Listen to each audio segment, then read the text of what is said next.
Hai guys, aku Irfan dan di video kali ini sesuai judul aku akan sharing ke kalian tentang format gambar raster dan vektor.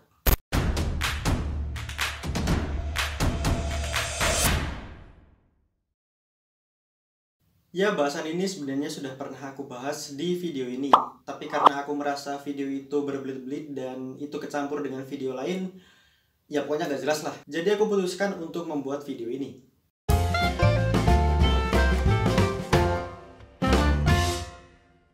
Yang pertama yang mungkin lekat dengan kalian itu adalah gambar raster, atau mungkin ada sering yang menyebutnya dengan istilah bitmap.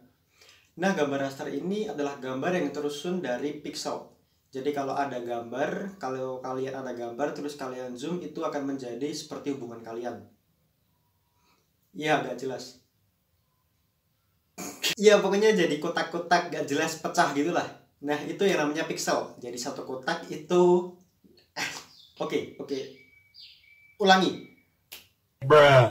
Jadi kalau kalian ada gambar terus kalian zoom, itu akan menjadi kotak-kotak hilang ketajaman atau kehilangan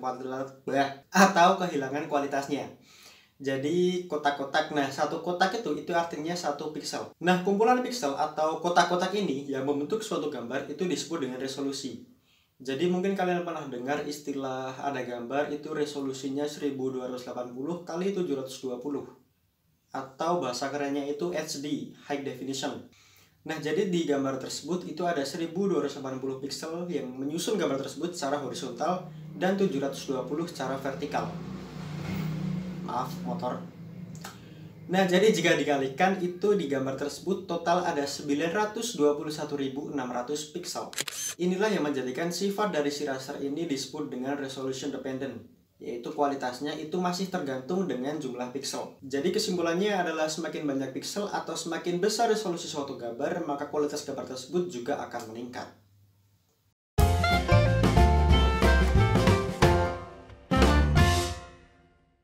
Selanjutnya vektor. Nah, vektor adalah gambar yang tersusun dari tik dan kurva. Istimewanya di sini adalah format ini menggunakan sistem matematis yang membuatnya tidak akan kehilangan kualitas walaupun kita zoom sampai berapapun. Ya, jadi bedanya dengan format gambar raster, yaitu kualitasnya itu masih tergantung dengan jumlah pixel. Kalau format vektor ini tidak akan kehilangan kualitasnya atau ketajaman walaupun kita zoom sampai berapapun. Vektor biasa digunakan di dalam pembuatan suatu desain. Ya, contohnya desain grafis. Baik desain itu nantinya akan dicetak ke dalam media cetak ataupun hanya sebagai tampilan di layar monitor. Sebagai contoh, kalau kalian ingin mendesain suatu logo untuk bisnis atau brand atau startup kalian, apalah terserah, itu aku sangat menyarankan untuk menggunakan format vektor ini. Karena kelak kita tidak akan tahu bahwa suatu saat mungkin brand kita atau bisnis kita akan menjadi besar dan mungkin kita juga butuh kantor untuk mengelolanya.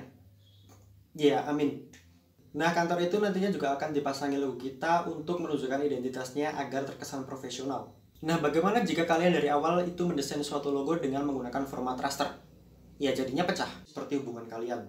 Tapi, jika logo kita dari awal sudah menggunakan format vektor, ya tinggal perbesar aja.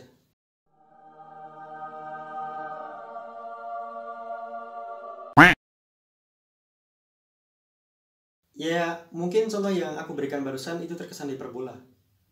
Tapi alangkah lebih baiknya jika kita memperhatikan hal-hal yang kecil agar tidak merugikan kita ketika kita sudah besar. Aku Irfan, stay curious.